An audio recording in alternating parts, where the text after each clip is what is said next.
നമസ്കാരം, സ്വാഗതം സ്പോർട്ട് ലൈവിലേക്ക്. ചേർത്തല ബിന്ദു പത്മനാഭൻ തിരോധാനത്തിൽ നിർണായക വെളിപ്പെടുത്തൽ. തിരോധാനത്തിന് ശേഷം കോടിക്കണക്കിന് രൂപ വില മതിക്കുന്ന ബിന്ദുവിന്റെ ഭൂമി സ്വന്തമാക്കിയ സതീശന്റേതാണ് വെളിപ്പെടുത്തൽ. 2005 മെയ് മാസത്തിന് ശേഷം ബിന്ദു ജീവനോടെ ഇല്ലെന്നാണ് അന്വേഷണ സംഘത്തിന്റെ വിലയിരുത്തൽ. എന്നാൽ 2006 ഭൂമി വിൽക്കാൻ സെബാസ്റ്റ്യനൊപ്പം ബിന്ദു എത്തിയതായി സതീശൻ ന്യൂസ് 18നോട് പറഞ്ഞു. താനുമായി ഭൂമി ഇടപാട് നടന്ന ദിവസം സെബാസ്റ്റ്യനും ബിന്ദുവും താമസിച്ചത് ഒരുമിച്ചാണ്. വസ്തു എഴുതി നൽകാതായതോടെ കേസ് കൊടുത്തെന്നും ഒരിക്കൽ പോലും ബിന്ദു ഹാജരാകാത്തതിനാൽ തുക കെട്ടിവെച്ച് വസ്തു സ്വന്തമാക്കിയെന്നും സതീശൻ പറഞ്ഞു. കഴിഞ്ഞ ദിവസം സതീശനെ ക്രൈംബ്രാഞ്ച് ചോദ്യം ചെയ്തിരുന്നു. കഴിഞ്ഞ ദിവസങ്ങളിൽ കോട്ടയത്ത് നിന്നുള്ള ക്രൈംബ്രാഞ്ച് സംഘം സെബാസ്റ്റ്യനുമായി ബന്ധപ്പെട്ട കേസിൽ സതീശൻ എന്ന വ്യക്തിയെ കണ്ടിരുന്നു. അദ്ദേഹത്തിന് ചില സ്ഥലമിടപാടുകളുമായി ബന്ധപ്പെട്ട കാര്യങ്ങൾ വിശദാംശങ്ങൾ തേടാനാണ് എന്നുള്ളതാണ് അന്വേഷണ സംഘത്തിൽ നിന്ന് നമുക്ക് മനസ്സിലാക്കാൻ കഴിഞ്ഞിട്ടുള്ളത്. മാത്രമല്ല, അദ്ദേഹത്തിന്റെ സഹോദരനുമായി ബന്ധപ്പെട്ട ചില ഇടപാടുകളും സെബാസ്റ്റ്യനുമായി ബന്ധപ്പെട്ട് അറിയാനുണ്ട് എന്നുള്ളതാണ് അന്വേഷണ സംഘം പറയുന്നത്. എന്തായാലും സതീശൻ നമ്മളോടൊപ്പം ചേരുന്നുണ്ട്. എന്തിനു വേണ്ടിയാണ് കോട്ടയത്ത് നിന്നുള്ള അന്വേഷണ സംഘം താങ്കളെ തേടിയെത്തിയത്? എൻ്റെ കോട്ടയത്ത് നിന്നുള്ള ഒരു ക്രൈംബ്രാഞ്ച് ഓഫീസേഴ്സ് വന്നത് എൻ്റെ സഹോദരൻ ജയദേവൻ സെബാസ്റ്റ്യനുമായിട്ടുള്ള ബന്ധം വല്ലതും അറിയാവോ, അവർ തമ്മിൽ ഫൈനാൻഷ്യൽ ഇടപാടുണ്ട്, അത് മാത്രമാണ് അവർ എൻ്റെ അടുത്ത് ചോദിച്ചത്. അത് പിന്നെ ചാനലുകാർ ഇവർ വന്നെന്നും സതീശൻ വസ്തു ഇടപാടുണ്ടെന്നും അത് ഇവരവിടെ ഊഹിച്ചെടുത്തെന്നും എനിക്കറിയില്ല.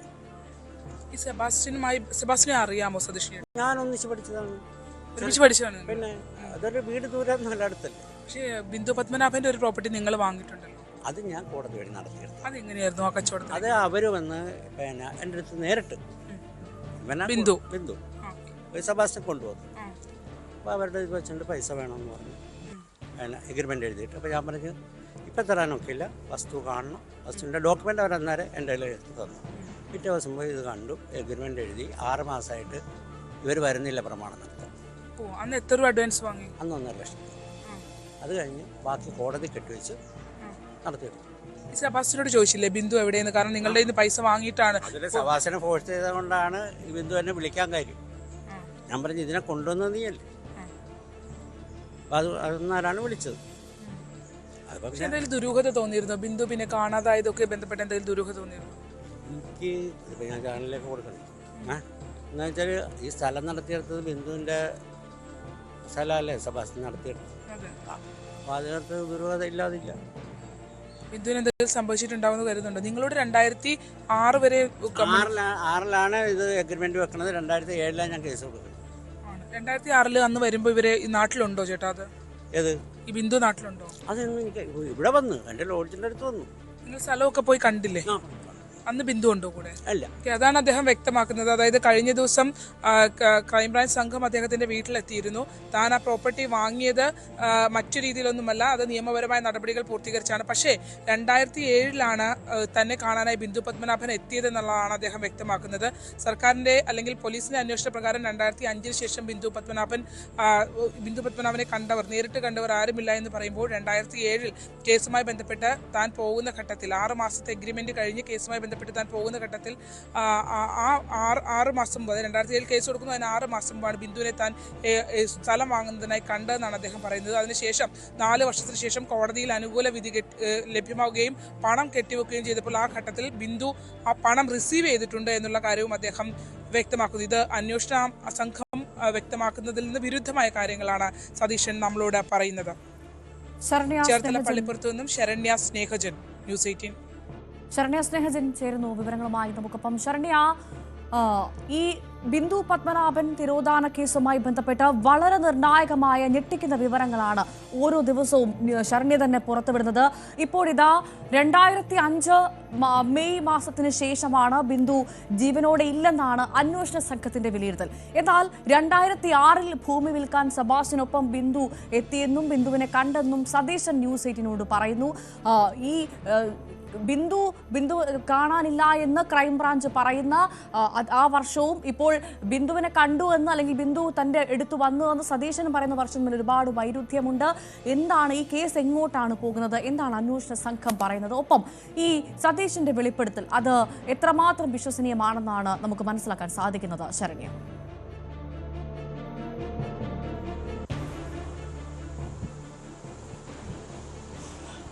ഒരു കാര്യം ഉറപ്പാണ്. അതായത് ബിന്ദു പത്മനാഭന്റെ തിരോധാനത്തിന് പിന്നിൽ ഒരു ഭൂമാഫിയ ഉണ്ട് എന്നുള്ള കാര്യം നമുക്ക് ഓരോ ഘട്ടത്തിലും ഇതിന്റെ അന്വേഷണത്തിലേക്ക് കടക്കുമ്പോൾ മനസ്സിലാക്കാൻ കഴിഞ്ഞു എന്നുള്ളതാണ്. അതിൽ തന്നെ പല കാര്യങ്ങളും സാധാരണ യുക്തിക്ക് നിരക്കാത്ത രീതിയിൽ സംശയാസ്പദമായ രീതിയിലാണ് പല ഇടപാടുകളും നടന്നിട്ടുള്ളത് എന്നതാണ്. ബിന്ദുവിന് 3 ഏക്കറോളം, ബിന്ദുവിനും ബിന്ദുവിന്റെ സഹോദരനുമായി 3 ഏക്കറോളം വരുന്ന ഭൂമി ഉണ്ടായിരുന്ന ആളുകളാണ്. അതിൽ ഉൾപ്പെടുന്നതാണ് ഈ പറഞ്ഞ അമ്പലപ്പുഴയിൽ ഉൾപ്പെടെയുള്ള ഭൂമികൾ. അതിൽ ഇടപ്പള്ളിയിൽ ഉൾപ്പെടെയുള്ള ഭൂമികൾ, അങ്ങനെ കോടിക്കണക്കിന് രൂപ വിലമതിക്കുന്ന ഭൂമികളാണ് ബിന്ദുവിന്റെ തിരോധാന ശേഷം ബിന്ദുവിന്റെ കുടുംബത്തിന് നഷ്ടപ്പെട്ടു പോവുകയും ആ പണം സെബാസ്റ്റ്യൻ ഉൾപ്പെടെയുള്ള ആളുകളിലേക്ക് പവർ ഓഫ് അറ്റോർണി മുഖാന്തരം വരികയും ചെയ്തിട്ടുള്ളത്. അത്തരത്തിൽ ബിന്ദു പത്മനാഭൻ തിരോധാന കേസുമായി ബന്ധപ്പെട്ട് ആ പ്രശ്നങ്ങൾ നടക്കുന്ന ഘട്ടത്തിൽ തന്നെ ബിന്ദുവിന്റെ സ്ഥലം സ്വന്തമാക്കിയ ഒരാളാണ് സതീശൻ എന്നുള്ളതാണ്. സതീശൻ അമ്പലപ്പുഴയിലെ ഭൂമിയാണ് ബിന്ദു പത്മനാഭൻ, അമ്പലപ്പുഴ ക്ഷേത്രത്തിനടുത്തുള്ള ഭൂമിയാണ് സതീശൻ സ്വന്തമാക്കുന്നത് എന്നുള്ളതാണ്. ഈ നമ്മൾ സതീശനെ നേരിട്ട് സമീപിച്ചിരുന്നു. അപ്പോൾ സതീശൻ പറയുന്നത് താൻ കോടതി വഴിയാണ് ഈ ഭൂമി സ്വന്തമാക്കിയെന്ന് അദ്ദേഹം പറയുന്നുണ്ട്. കോടതി വഴി ഭൂമി സ്വന്തമാക്കിയെന്ന് പറയുമ്പോഴും അതിനകത്തുണ്ടായ നടപടിക്രമങ്ങളിലെ പറയുന്ന ദുരൂഹതകളാണ് നമുക്ക് മനസ്സിലാവാത്തത്. അതായത് 2006 ബിന്ദു പത്മനാഭൻ തന്റെ മുന്നിൽ നേരിട്ടെത്തി ആ ഭൂമി ഈ സതീശന്റെ സതീശന് ആ ഭൂമി വിൽക്കുന്നതിനായി എത്തി എന്നുള്ളതാണ് സതീശൻ വ്യക്തമാക്കുന്നത്. സതീശന്റെ ലോഡ്ജിന് മുന്നിൽ സെബാസ്റ്റ്യനും ബിന്ദുവും ഒരുമിച്ചെത്തി. അതിനുശേഷം ബിന്ദു ഈ ഡോക്യുമെന്റുകൾ ഭൂമി വിൽക്കാനുണ്ടെന്ന് താല്പര്യം അറിയിച്ചുകൊണ്ട് സതീശന് നൽകി എന്നുള്ളതാണ് സതീശൻ പറയുന്നത്. അതിനുശേഷം അന്ന് വൈകിട്ട് ബിന്ദു പത്മനാഭനും സെബാസ്റ്റ്യനും പള്ളിപ്പുറത്തെ വീട്ടിൽ ഒരുമിച്ച് താമസിച്ചിരുന്നു എന്നുള്ള കാര്യം അയാൾ നമ്മളോട് സ്ഥിരീകരിക്കുന്നുണ്ട്. അതായത് പള്ളിപ്പുറത്തെ വീട്ടിൽ പിറ്റേ ദിവസം താൻ ചെല്ലുമ്പോൾ ബിന്ദു അവിടെ ഉണ്ടായിരുന്നു. രാവിലെ ചെല്ലുമ്പോൾ ബിന്ദു ഉണ്ടായിരുന്നു. തലേ ദിവസം സെബാസ്റ്റ്യനൊപ്പം സെബാസ്റ്റ്യന്റെ വീട്ടിലാണ് ഈ ദുരൂഹതകൾ നിറഞ്ഞെന്ന് നമ്മൾ പറയുന്ന ആ വീട്ടിലാണ് ബിന്ദു ഉണ്ടായിരുന്നത്, താമസിച്ചിരുന്നത് എന്ന് തനിക്ക് താൻ മനസ്സിലാക്കി എന്നുള്ളത് അയാൾ സ്ഥിരീകരിക്കുകയും ചെയ്യുന്നുണ്ട്. മാത്രമല്ല അമ്പലപ്പുഴയിലെ പ്രോപ്പർട്ടി കാണാനായി പോയപ്പോൾ ബിന്ദുവിനോട് താൻ വരേണ്ട, സെബാസ്റ്റ്യന്റെ വീട്ടിൽ നിന്നാൽ മതിയെന്നാണ് താൻ പറഞ്ഞത്. തുടർന്ന് താനും സെബാസ്റ്റ്യനും കൂടി പോയാണ് അമ്പലപ്പുഴയിലെ ഭൂമി കാണുകയും തിരികെ വന്ന ഉടൻ തന്നെ ബിന്ദുവിന് അഡ്വാൻസ് കൊടുക്കുകയും ചെയ്തു എന്നുള്ളതാണ് അദ്ദേഹത്തിന്റെ മൊഴി. മറ്റു വെരിഫിക്കേഷനോ അല്ലെങ്കിൽ ഈ ആധാരത്തിൽ സ്ഥലത്തിന്റെ പ്രശ്നം, നമ്മളൊരു സ്ഥലം വാങ്ങാൻ പോവുകയാണെങ്കിൽ സ്ഥലത്തിന്റെ പ്രശ്നങ്ങളെ സംബന്ധിച്ചോ അല്ലെങ്കിൽ മുന്നാധാരമോ അത്തരം കാര്യങ്ങളൊക്കെ വെരിഫൈ ചെയ്യും, സ്ഥലത്തിന് എന്തെങ്കിലും പ്രശ്നങ്ങൾ ഉണ്ടോ എന്നൊക്കെ നോക്കും. പക്ഷെ ഇത് എടുപിടിയുന്ന അഡ്വാൻസ് കൊടുത്തു എന്നുള്ളതാണ് സതീശൻ പറയുന്നത്. അതിനുശേഷം പിന്നെ ബിന്ദുവിനെ കണ്ടിട്ടേ ഇല്ല എന്നുള്ളതാണ് സതീശൻ വ്യക്തമാക്കുന്നത്. സതീശൻ പറയുന്ന ചില കാര്യങ്ങൾ, അതായത് ഈ അഡ്വാൻസ് തന്ന് കൃത്യം 6 മാസത്തിന് ശേഷം ബിന്ദുവിനെതിരെ സതീശൻ കോടതിയെ സമീപിച്ചു എന്നുള്ളതാണ്. അതായത് അഡ്വാൻസ് കാലാവധി കഴിഞ്ഞിരിക്കുന്നു എന്ന് ചൂണ്ടിക്കാട്ടി 2007 സെബാസ്റ്റ്യൻ കോടതിയെ സമീപിച്ചു സതീശൻ കോടതിയെ സമീപിച്ചു എന്നുള്ളതാണ് അദ്ദേഹം വ്യക്തമാക്കുന്നത്. ആ കോടതിയിൽ ഹാജരായി ഈ ഡോക്യുമെന്റുകൾ ഇനി അതുൾപ്പെടെ പരിശോധിക്കേണ്ടതുണ്ട്. ഈ ബിന്ദുവായി വെച്ച എഗ്രിമെന്റ് എന്നൊക്കെ പറയുന്നത് ഉൾപ്പെടെ പരിശോധിക്കേണ്ടതുണ്ട്. ആ എഗ്രിമെന്റിൽ പ്രകാരം കോടതിയെ സമീപിക്കുകയും കോടതിയിൽ ഒരു ഘട്ടത്തിലും ബിന്ദു ഹാജരാവുകയും ചെയ്തില്ല എന്നുള്ളതാണ്. തുടർന്ന് എക്സ്പാർട്ടി ആവുന്നു. കാരണം എന്താ വെച്ചാൽ പ്രതിഭാഗത്ത് നിന്ന് ആരും എത്തുന്നില്ല എന്നുള്ളതാണ്. അങ്ങനെ ഈ കേസ് സതീശന് അനുകൂലമായി വിധിക്കുകയും ആ ഭൂസ്വത്ത് സതീശന് ലഭിക്കുകയും ചെയ്തു എന്നുള്ളതാണ് സതീശൻ വ്യക്തമാക്കുന്നത്. മാത്രമല്ല ബാക്കിയുള്ള ഭൂമിയുടെ പണം താൻ കോടതിയിൽ കെട്ടിവെച്ചു എന്നുള്ളതാണ് അദ്ദേഹം പറയുന്നത്. അതിന്റെ അടിസ്ഥാനത്തിൽ കോടതിയിൽ കെട്ടിവെച്ച ഇതിന്റെ അടിസ്ഥാനത്തിൽ തനിക്ക് ആ സ്ഥലം സ്വന്തമായി കിട്ടിയെന്ന് പറയുന്നു. അതിൽ തന്നെ അദ്ദേഹം പറയുന്നൊരു കാര്യമുണ്ട്. ഈ കോടതി വിധി വന്ന് ഈ സ്ഥലം തന്റെ പേരിലേക്ക് സ്വന്തമായ ഉടൻ തന്നെ ഈ കേസ് വാദിച്ചത് ഹരിഹരപുത്രൻ എന്ന അഭിഭാഷകനായിരുന്നു. അദ്ദേഹത്തിന്റെ സഹോദരൻ രാമകൃഷ്ണന് തന്നെ, ഈ അഭിഭാഷകന്റെ സഹോദരൻ രാമകൃഷ്ണന് തന്നെ വിറ്റു എന്നുള്ളത് അദ്ദേഹം നമ്മളോട് പറയുകയും ചെയ്യുന്നുണ്ട്. അതായത് കൈവശം വന്ന ഭൂമി അടുത്ത ഉടൻ തന്നെ സതീശൻ അത് മറച്ചു വിറ്റു എന്നുള്ളതാണ്, തന്റെ കയ്യിൽ നിന്ന് അത് ഒഴിവാക്കി എന്നുള്ളതാണ്. കേസ് വാദിച്ച അഭിഭാഷകന് തന്നെ അത് കൊടുത്തു എന്ന് പറയുന്നത്. മറ്റൊരു കാര്യം അദ്ദേഹം പറയുന്നത്, ബിന്ദു പത്മനാഭൻ ബിന്ദു തന്നെ 6 മാസങ്ങളിൽ കോണ്ടാക്ട് ചെയ്യാതായ സമയത്ത് താൻ സെബാസ്റ്റ്യനെ ചെന്ന് കണ്ടിരുന്നു. സെബാസ്റ്റ്യനിൽ സമ്മർദ്ദം ചെലുത്തി. അപ്പോൾ ബിന്ദു തന്നെ ഒരു തവണ തന്നെ വിളിച്ചു എന്ന് പറയുന്നു. പറയുന്നത് തന്നെ XX എന്നൊക്കെ ഉള്ള ഒരു കോളാണ് വന്നത് എന്ന് പറയുന്നു. അതായത് അത് നമ്പർ അല്ല, അത് ഇന്റർനെറ്റ് കോൾ പോലെ, അതായത് അന്വേഷണ സംഘത്തിനൊന്നും സ്ഥിരീകരിക്കാൻ കഴിയാത്ത രീതിയിലുള്ള ഒരു ഇന്റർനെറ്റ് കോളിൽ നിന്നാണ് അല്ലെങ്കിൽ വിദേശ കോളിൽ നിന്നാണ് വിളിച്ചതെന്നാണ് സതീശൻ വരുന്നത്. അതിൽ ഒരു വ്യക്തത അദ്ദേഹം വരുത്തുന്നില്ല എന്നുള്ളതാണ്. അപ്പോൾ വിളിച്ചപ്പോൾ ബിന്ദു പറഞ്ഞ കാര്യമാണ് അതിനേക്കാൾ ദുരൂഹതയായി തോന്നുന്നത്. അതായത് ഞാൻ അഡ്വാൻസ് വാങ്ങിയിട്ടുണ്ട്, സ്ഥലം നിങ്ങൾക്ക് എഴുതിയെടുക്കാൻ കഴിയുന്നത് എങ്ങനെയാണെന്ന് ഞാൻ പറഞ്ഞു തരേണ്ട കാര്യമില്ലല്ലോ, നിങ്ങൾക്കത് അറിയാമല്ലോ, നിങ്ങൾ അത് എഴുതിയെടുത്തോ എന്നാണ് മറുപടി പറയുന്നത്. അങ്ങനെ ഒരു സ്ത്രീ ഇപ്പോൾ അവർക്ക് എന്തെങ്കിലും സതീശൻ പറഞ്ഞതുപോലെ സാമ്പത്തിക പ്രതിസന്ധി ഉണ്ടായിട്ടായിരിക്കുമല്ലോ സ്വാഭാവികമായി സ്ഥലം വിൽക്കാനായിട്ട് സതീശൻ പറഞ്ഞ പോലെ വന്നിട്ടുണ്ടെങ്കിൽ വരിക. അവര് ബാക്കി പൈസ വാങ്ങാൻ തയ്യാറാകാതെ ഇട്ടിട്ട് പോയി എന്നുള്ള രീതിയിലാണ് സതീശൻ വ്യക്തമാക്കുന്നത്. അതിനുശേഷം അദ്ദേഹം പറഞ്ഞ കാര്യമാണ് അതിനേക്കാൾ ദുരൂഹത. അതായത് 2007 കേസ് ഫയൽ ചെയ്യുന്നു, 4 വർഷത്തോളം കേസ് പറയുന്നു, അപ്പോൾ ഒരു 2010 കഴിയുന്നു. ആ 2010 കഴിഞ്ഞ് 2011 കോടതിയിലെ വിധിയാവുന്നു, ഈ സ്ഥലം തന്റെ പേരിലേക്ക് കിട്ടുന്നു. അതിനുശേഷം പിന്നീട് ഇവര് കോടതിയിൽ കെട്ടിവെച്ച തുക ബിന്ദു പത്മനാഭൻ റിസീവ് ചെയ്തു എന്ന് അഭിഭാഷകൻ തന്നോട് പറഞ്ഞു. അതായത് ഈ കേസ് വാദിച്ച അഭിഭാഷകൻ തന്നോട് പറഞ്ഞു എന്നാണ് സതീശൻ പറയുന്നത്. അങ്ങനെ നോക്കുകയാണെങ്കിൽ തന്നെ ബിന്ദു പത്മനാഭൻ 2005 ശേഷം ബിന്ദുവിനെ അങ്ങനെ കണ്ടവരാരും ഇല്ല എന്ന് പറയുന്നു. അവർ 2006 അടുപ്പിച്ച് അവരുടെ ട്രഷറി അക്കൗണ്ടുകളൊന്നും അവർ ഉപയോഗിച്ചിട്ട് പോലും ഇല്ല. അതായത് അച്ഛൻ്റെ പേരിലുള്ള ട്രഷറി അക്കൗണ്ടിൽ വന്ന പണവും അതെല്ലാം അവിടെ കിടക്കുന്നു. ലൈഫ് സർട്ടിഫിക്കറ്റ് ഒന്നും കൊടുത്തിട്ടില്ല. കാരണം വിവാഹിത അല്ലാത്തതുകൊണ്ട് അച്ഛൻ്റെ പെൻഷൻ ഉൾപ്പെടെയുള്ള കാര്യങ്ങൾ ബിന്ദുവിനാണ് കിട്ടിക്കൊണ്ടിരിക്കുന്നത്. ഈ തുകകളൊന്നും ബിന്ദു ഉപയോഗിച്ചിട്ടില്ല, അക്കൗണ്ട്സ് യൂസ് ചെയ്തിട്ടില്ല, ഡയറക്റ്റ് കണ്ടവരാരും ഇല്ല എന്ന് പറയുമ്പോൾ കണ്ടുവന്ന് ഏക സ്ഥിരീകരിക്കുന്ന വ്യക്തി സതീശനാണ്. അവിടെയാണ് ശരണ്യ, അവിടെ എന്തോ ഒരു അട്ടിമറി, ഒരു തിരിമറി നടന്നു എന്ന കാര്യത്തിൽ വലിയ സംശയമൊന്നുമില്ല. അങ്ങനെ തന്നെയാണ് കാര്യങ്ങൾ വിരൽ ചൂണ്ടുന്നത്. നമുക്ക് ഈ സതീശൻ പറഞ്ഞ കാര്യങ്ങൾ അത് എത്രമാത്രം വിശ്വസനീയമാണ് എന്നുള്ളൊരു വലിയ ചോദ്യമുണ്ട്. കാരണം ഇപ്പോൾ ശരണ്യ തന്നെ വളരെ വ്യക്തമാക്കുന്നു, അയാൾ പറയുന്ന ഓരോ കാര്യത്തിലും ദുരൂഹത ഒളിഞ്ഞിരിപ്പുണ്ട് എന്ന്. പോലീസിന്റെ ഭാഗത്തു നിന്നും വലിയൊരു അട്ടിമറി കേസുമായി ബന്ധപ്പെട്ട് അന്നത്തെ കാലത്ത് നടന്നു എന്ന കാര്യത്തിൽ ഒരു സംശയവുമില്ല. കാരണം നമുക്കറിയാം ബിന്ദു പത്മനാഭൻ വലിയ ആസ്തിയുള്ള സ്ത്രീയാണ്. അവിടെ ഒരു വലിയ ഭൂമാഫിയയുടെ ഇടപെടൽ നടന്നു എന്ന കാര്യം വളരെ വ്യക്തമാണ്. ശരണ്യ തന്നെ നൽകുന്ന റിപ്പോർട്ടിൽ നിന്ന് വളരെ ഓരോ ദിവസവും വ്യക്തമാകുന്നുണ്ട്. അപ്പോൾ ഒരു അട്ടിമറി പല സ്ഥലത്തും പല ഇടങ്ങളിലും നടന്നു എന്ന കാര്യത്തിൽ നമുക്ക് തർക്കമില്ല, അല്ലേ ശരണ്യ?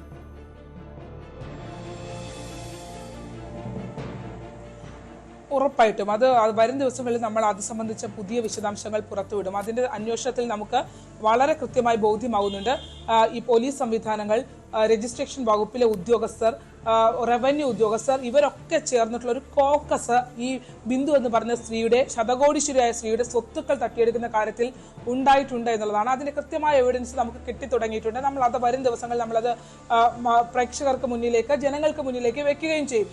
ഇതിൽ ഈ കേസ് സാധാരണഗതിയിൽ പോലീസ് കൊണ്ടുപോകുന്നത് സെബാസ്റ്റ്യൻ എന്നൊരു സൈക്കോ കില്ലർ, അയാള് സ്ത്രീകളെ കൊലപ്പെടുത്തി കഴിഞ്ഞിരിക്കുന്നു, അയാൾ സാമ്പത്തിക ലാഭം ഉണ്ടാക്കിയിരിക്കുന്നു. പക്ഷെ നമ്മൾ ഈ കേസ് പരിശോധിക്കുമ്പോൾ രജിസ്ട്രേഷൻ ഓഫീസിലെ ആധാരം എഴുത്തുകാരുടെ ബന്ധുക്കൾ ഈ ബിന്ദുവിന്റെ ഭൂമി സ്വന്തമാക്കുന്നു. ഒപ്പം തന്നെ ബിന്ദുവിന്റെ വീട്, അതായത് ബിന്ദുവിന്റെ കുടുംബ വീട് നിലനിൽക്കുന്ന ഒരു വലിയ വീടും വലിയ ഈട്ടിയുടെ ഉൾപ്പെടെയുള്ള വലിയ ഉരുപ്പിടികളും ഒക്കെ ഉണ്ടായിരുന്ന വീടാണ്. ആ വീട് വാങ്ങുന്നത് ഒരു പോലീസ് ഓഫീസ്, ചേർത്തലയിൽ തന്നെ ഒരു പോലീസുകാരനാണ് ആ വീട് വാങ്ങുന്നത്. അതും വലിയ ലാഭത്തിലല്ല വിറ്റിരിക്കുന്നത്. ഓരോ പ്രോപ്പർട്ടികളും വീടിന് നേരത്തെ സോഡാപ്പന്നപ്പൻ പറഞ്ഞതുപോലെ വീടിന്റെ ഫർണിച്ചറുകൾ ഞങ്ങൾ കൊണ്ട് വിറ്റു, പിന്നെ വീടിന്റെ പുരയിടത്തിൽ നിന്ന് മരങ്ങൾ ഞങ്ങളാണ് വെട്ടിയെടുത്ത് വിറ്റത്. അങ്ങനെ ഓരോരുത്തർക്കും ബിന്ദു ദാനമായി നൽകിയിരിക്കുന്ന പോലെയാണ് ഇത് പറയുന്നത്. അങ്ങനെ ഒരു ഹൈലി എഡ്യൂക്കേറ്റഡ് ആയിട്ടുള്ള ഒരു സ്ത്രീ, MBA, അന്നത്തെ കാലത്ത് MBA പാസ്സായ, ബാംഗ്ലൂർ പോയി പഠിച്ച് MBA പാസ്സായ ഒരു സ്ത്രീ, അങ്ങനെ ഒരു നാട്ടിൻപുറത്ത് ഒതുങ്ങി നിന്ന സ്ത്രീയൊന്നുമല്ല ബിന്ദു പത്മനാഭൻ, ഹൈലി ക്വാളിഫൈഡ് ആയിട്ടുള്ള സ്ത്രീയാണ്. ഇവർക്കെല്ലാം വെറുതെ എഴുതി കൊടുത്തിട്ട് പോയി എന്നുള്ള രീതിയിൽ, അതായത് സതീശൻ പറഞ്ഞത് എഴുതിയെടുക്കാൻ മാർഗം അറിയാമല്ലോ, എഴുതിയെടുത്തോ എന്ന് ബിന്ദു പറഞ്ഞു എന്നാ പറയുന്നത്. എങ്ങനെ നമുക്കത് വിശ്വസിക്കാനാകും എന്നുള്ളതാണ്. അതായത് ഇത്രയും വില കൂടിയ ഭൂമി അവര് വെറുതെ കൊടുത്തിട്ട് ഇവർക്കൊക്കെ പോകുമോ എന്നുള്ള ചോദ്യമുണ്ട്. ഇപ്പോ സെബാസ്റ്റ്യൻ കൊണ്ടുവന്ന പവർ ഓഫ് അറ്റോർണി, ആ പവർ ഓഫ് അറ്റോർണി പ്രകാരം ഇടപ്പള്ളിയിൽ കിടക്കുന്ന കോടികൾ വിലമതിക്കുന്ന ഭൂമിയുടെ ഉടമസ്ഥനായിട്ട് വെറും ഒരു ബന്ധവുമില്ലാത്ത സെബാസ്റ്റ്യൻ അത് എഴുതി കൊടുത്തിട്ട് പോവുകയാണ് എന്നുള്ളതാണ് കാണിച്ചിരിക്കുന്നത്. അവിടെ ഒന്നും അന്വേഷണ സംഘം ഇതെല്ലാം കണ്ണും പൂട്ടി വിശ്വസിച്ചു എന്ന് കേൾക്കുമ്പോഴാണ്, ആ സ്ത്രീക്ക് എന്ത് സംഭവിച്ചു എന്ന് അവരാരും അന്വേഷിക്കാൻ ശ്രമിച്ചില്ല എന്ന് ചിന്തിക്കുമ്പോഴാണ് എത്രമാത്രം വികലമായാണ് ഈ കേസ് അന്നത്തെ കാലത്ത് അന്വേഷണ സംഘം അന്വേഷിച്ചത് എന്നുള്ളതാണ്. അതിന് പിന്നിൽ സാമ്പത്തിക ലാഭം ഉണ്ടായിരുന്നു എന്നുള്ള ഈ പറയുന്ന ഇപ്പോഴത്തെ തിരോധാനത്തിൽ തുടർന്നുണ്ടായ ആക്ഷൻ കൗൺസിൽ അടക്കം ആരോപിക്കുന്ന രീതിയിൽ ഡിപ്പാർട്ട്മെന്റ് തലത്തിൽ തന്നെ ഒരു കേസ്, ഒരു സ്ത്രീ തിരോധാനം സംഭവിച്ച കേസിൽ എന്ത് സംഭവിച്ചു? കാരണം ഇത് ബിന്ദു പത്മനാഭന്റെ മാത്രം തിരോധാനമല്ല, മറിച്ച് സെബാസ്റ്റ്യൻ എന്ന ക്രിമിനലിന് തഴച്ചു വളരാനുള്ള ബേസ് ഇട്ട് കൊടുത്ത ഒരു സംഭവമാണ് ഇത് എന്നുള്ളതാണ്. അത്തരത്തിൽ അങ്ങനെ ഒരു ബേസ് ഇട്ട് കൊടുത്തു. ബിന്ദു എന്ന സ്ത്രീയിൽ നിന്ന് കിട്ടിയ ആസ്തികൾ ഉപയോഗിച്ചാണ് എല്ലാ സംവിധാനത്തിനെയും വിലക്കെടുക്കാൻ സെബാസ്റ്റ്യന് കഴിഞ്ഞു എന്നുള്ളതാണ്. പിന്നീട് ഐഷയെ കാണാതാകുന്നു. ഐഷയുടെ കേസിൽ സെബാസ്റ്റ്യന് ഇൻവോൾവ്മെന്റ് ഉണ്ട് എന്നുള്ളത് അന്വേഷണ സംഘത്തിന് ഇപ്പോൾ ബോധ്യമായിട്ടുണ്ട്. നമ്മൾ റോസമ്മയെ തന്നെ പുറത്തു കൊണ്ടുവരുന്നു. അതേസമയം തന്നെ ഇപ്പോൾ ജൈനമ എന്ന് പറഞ്ഞ സ്ത്രീയുടെ ബ്ലഡ് സ്റ്റെയിൻസ് അടക്കം ആ വീട്ടിൽ നിന്ന് കിട്ടിയിട്ടുണ്ട്. അപ്പോ ഇത്രയും സ്ത്രീകളുടെ തിരോധാനത്തിലേക്ക് നയിച്ച ഏറ്റവും പ്രധാനപ്പെട്ട കാരണം ആദ്യത്തെ കേസ് ഒരു വിധത്തിലും അന്വേഷിക്കാതെ കണ്ണടച്ചു പൂട്ടിക്കൊണ്ട് സെബാസ്റ്റ്യനെ അവർ രക്ഷപ്പെടുത്തി വിട്ടു എന്നുള്ളതാണ്.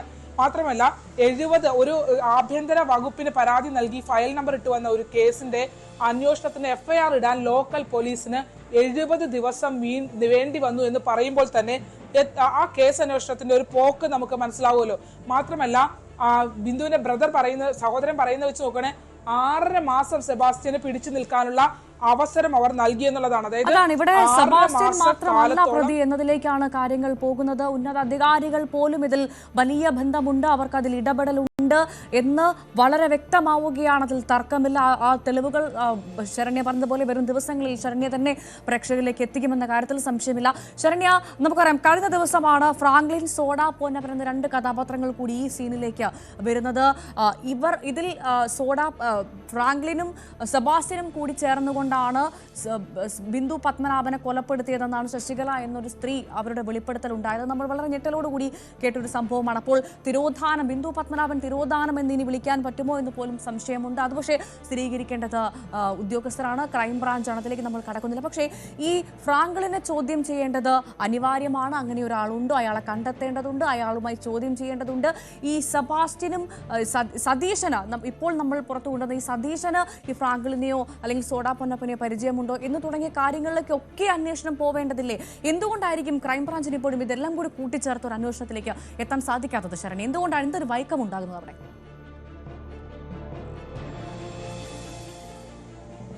ഇതില് മറ്റൊരു പ്രധാനപ്പെട്ട കേസ് കൂടെ സതീശനുമായി ബന്ധപ്പെട്ട് കിടക്കുന്നു എന്നുള്ളതാണ്. അതായത് സതീശന്റെ സഹോദരനായ ജയദേവന്റെ മരണവുമായി ബന്ധപ്പെട്ടും പോലീസിന്റെ സംശയത്തിന്റെ നിഴലിലുള്ള ആളാണ് സെബാസ്റ്റ്യൻ എന്നുള്ളതാണ്.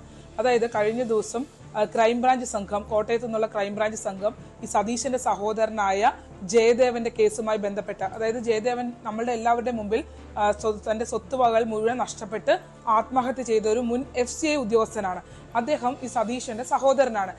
ഈ സതീശൻ, ജയദേവൻ, സെബാസ്റ്റ്യൻ ഇവരെല്ലാവരും തമ്മിൽ സൗഹൃദമുണ്ടായിരുന്നു എന്നുള്ളതാണ് പരിസരവാസികൾ ഉൾപ്പെടെ നമ്മളോട് സ്ഥിരീകരിക്കുന്നത്. ഈ സതീശനും ജയദേവനും ഒട്ടുമിക്ക സമയങ്ങളിൽ സഞ്ചരിച്ചിരുന്നത് സെബാസ്റ്റ്യന്റെ കാറിലായിരുന്നു എന്നുള്ളത് സ്ഥിരീകരിക്കുന്നുണ്ട്. ഇന്നലെ നമ്മൾ സതീശനോട് സംസാരിക്കുമ്പോൾ സതീശൻ നമ്മളോട് പറയുന്നത് മദ്യക്കുപ്പി ഉൾപ്പെടെ വാങ്ങിക്കൊടുക്കാറുണ്ടായിരുന്നു. മദ്യം വേണം, അതായത് വണ്ടി ഓടിച്ചു കഴിഞ്ഞാൽ വൈകുന്നേരം കയറുമ്പോൾ മദ്യം വേണം, അത് ഭക്ഷണവും മദ്യം നമ്മൾ കൊടുത്താൽ മതി എന്നൊക്കെ പറയുന്നുണ്ടായിരുന്നു. പക്ഷേ ഈ ജയദേവൻ എന്ന് പറഞ്ഞ വ്യക്തി ആത്മഹത്യ ചെയ്യുന്നതിന് തൊട്ട് മുമ്പ് ജയദേവനും ഒപ്പം തന്നെ ഈ സെബാസ്റ്റ്യനും ഒരുമിച്ചിരുന്ന് ചേർത്തലയിലെ ബാറിൽ അന്ന് രാത്രി മദ്യപിച്ചിരുന്നു എന്നുള്ള ഒരു കണ്ടെത്തൽ അന്വേഷണ സംഘത്തിന്റെ ഭാഗത്തു നിന്ന് ഉണ്ടായിട്ടുണ്ട്. പിറ്റേ ദിവസം ഈ ജയദേവനെ റെയിൽവേ ട്രാക്കിൽ മരിച്ച നിലയിലാണ് കണ്ടെത്തിയത്. എങ്ങനെയാണ് ജയദേവൻ ഇത്രയും വലിയ ബാധ്യത ഉണ്ടായതെന്ന് ആർക്കും അറിയില്ല എന്നുള്ളതാണ്. അതായത് ജയദേവൻ ഒരു അമ്പലത്തിന്റെ ട്രഷററായിരുന്നു. ആ ട്രഷറിന്റെ സതീശൻ തന്നെ പറഞ്ഞത് വെച്ച് നോക്കുകയാണെങ്കിൽ ഈ അമ്പലത്തിന്റെ ട്രഷറർ എന്നുള്ള നിലയ്ക്ക് ജയദേവന്റെ കയ്യിൽ കുറെ പണം അമ്പലത്തിൻ്റെതായി വന്നിട്ടുണ്ട്. ആ തുക ഉൾപ്പെടെ കൈമാറ്റം ചെയ്യപ്പെട്ടതിൽ ജയദേവന്റെ കയ്യിൽ നിന്ന് നഷ്ടപ്പെട്ടിട്ടുണ്ട്. അത് സെബാസ്റ്റ്യന്റെ കയ്യിലേക്ക് വന്നിട്ടുണ്ടോ എന്നുള്ള അന്വേഷണം കൂടി ക്രൈംബ്രാഞ്ച് ആരംഭിച്ചിട്ടുണ്ട് എന്നുള്ളതാണ് നമുക്ക് അറിയാൻ കഴിയുന്നത്. അങ്ങനെയാണെങ്കിൽ ഒരുപാട് ദുരൂഹതകൾ ഇതെല്ലാം ചുറ്റിപ്പണഞ്ഞ് കിടക്കുന്നുണ്ട് എന്നുള്ളതാണ്. എന്തായാലും ഒരു ഭൂമാഫിയ ഇതിന് പിന്നിൽ പ്രവർത്തിച്ചു എന്നത് നമുക്ക് കണ്ണും പൂട്ടി പറയാനാകും. ഭവ്യ, ശരി, എന്തായാലും നിർണായക വെളിപ്പെടുത്തലാണ് ഈ കേസുമായി ബന്ധപ്പെട്ടുണ്ടായിരിക്കുന്നത്. തിരോധാനത്തിന് ശേഷം കോടിക്കണക്കിന് രൂപ വിലമതിക്കുന്ന ബിന്ദുവിന്റെ ഭൂമി സ്വന്തമാക്കിയ സതീശനാണ് ഈ വെളിപ്പെടുത്തൽ നടത്തിയത്. സതീശന്റെ വെളിപ്പെടുത്തൽ അത് എത്രമാത്രം അന്വേഷണത്തെ മുന്നോട്ട് കൊണ്ടുപോകും, എത്രമാത്രം വിശ്വസനീയമാണെന്നൊക്കെ നമുക്ക് വരും ദിവസങ്ങളിൽ മനസ്സിലാക്കും. എന്തായാലും വലിയൊരു ഭൂമാഫിയുടെ ഇടപെടൽ ഇതിലുണ്ടായിട്ടുണ്ട് എന്ന കാര്യത്തിൽ മാത്രം സംശയമില്ല. ഒപ്പം താഴെത്തട്ടിൽ നിന്ന് പോലും ഇത് സെബാസ്റ്റ്യൻ ഒറ്റയ്ക്കല്ല, വലിയൊരു കോക്കസ് തന്നെ ഇതിൽ പ്രവർത്തിക്കുന്നുണ്ട് എന്ന കാര്യത്തിലും സംശയമില്ല. പോലീസിന്റെ ഭാഗത്തു നിന്നടക്കം വലിയ വീഴ്ച വന്നു ഈ അന്വേഷണത്തിൽ. അവരടക്കം ഇതിൽ പങ്കുപറ്റിയിട്ടുണ്ടോ എന്നുള്ള കാര്യത്തിലടക്കം നമുക്ക് എന്തായാലും വിവരങ്ങൾ ലഭിക്കേണ്ടതുണ്ട്. ഉടൻ തന്നെ ആ വാർത്തയുമായി ബന്ധപ്പെട്ട് കൂടുതൽ വെളിപ്പെടുത്തൽ ഉണ്ടാകും. കൂടുതൽ വിവരങ്ങൾ വരുമെന്ന് തന്നെ പ്രതീക്ഷിക്കുകയാണ് നമ്മൾ. ശരണ്യ സ്നേഹജനാണ് വിവരങ്ങൾ നൽകിയത്. മറ്റ് പ്രധാനപ്പെട്ട മറ്റു വാർത്തകളിലേക്ക് ADGP MR അജിത് കുമാറിനെ വെള്ളപൂശിയ റിപ്പോർട്ട് പുറത്ത്. പരാതിക്കാരൻ പറഞ്ഞതെല്ലാം കളവാണെന്ന് തെളിയിക്കുന്നതാണ് റിപ്പോർട്ട്. നിയമവിരുദ്ധമായി ഒന്നും നടന്നിട്ടില്ലെന്നും മരമുറി നടപടിക്രമം പാലിച്ചായിരുന്നുവെന്നും റിപ്പോർട്ടിൽ പറയുന്നു. ഡാൻ കുര്യൻ വിവരങ്ങളുമായി ചേരുന്നു. ഡാൻ, എന്തായാലും ADGP MR അജിത് കുമാറിന് ക്ലീൻ ചീറ്റ് നൽകിയ വെള്ളപൂശിയ റിപ്പോർട്ടാണ് ഇപ്പോൾ പുറത്തു വന്നിരിക്കുന്നത്. എന്തൊക്കെയാണ് പ്രധാനമായും റിപ്പോർട്ടിൽ പറയുന്നത്?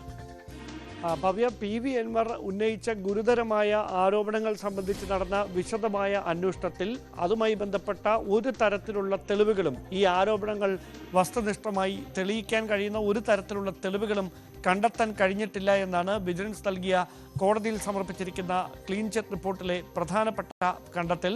അതിൽ എടുത്തു പറയുന്ന കാര്യങ്ങൾ, സ്വർണ്ണക്കടത്ത് കേസുമായി ബന്ധപ്പെട്ട് MR അജിത് കുമാറിൻ്റെ പേര് വലിച്ചിഴയ്ക്കാൻ ബോധപൂർവമായ ശ്രമമാണ് ഉണ്ടായത്. അതിനപ്പുറത്ത് ആ കേസുമായി MR അജിത് കുമാറിന് ബന്ധമില്ല എന്നുള്ളതാണ്.